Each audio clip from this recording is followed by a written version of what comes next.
started surfing on Lake Michigan in the fall of 1998, so this year makes 20 years surfing on the Great Lakes.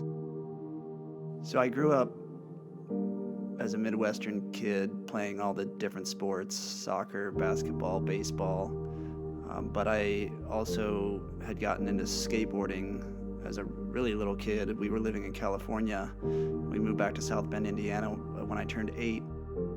I went to the beach in the summers, as a lot of Midwestern kids do, and I happened to see some guys on a surfboard. So I bought a bodyboard and a weather radio, and I started listening to the marine forecasts. I met a couple of the guys. I went out there with my bodyboard, and I caught a wave that just hooked me for life. I'll never forget that wave. After that, I was completely hooked.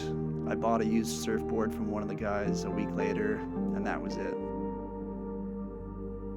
As a Great Lakes surfer, you get used to people being surprised when they find out that you surf on the Great Lakes.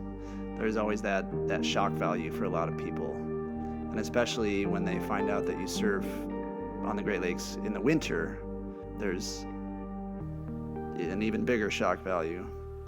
And I understand that, because it seems strange to put on a giant piece of rubber to paddle out into Lake Michigan in the middle of winter when it's snowing and the water's 33 degrees.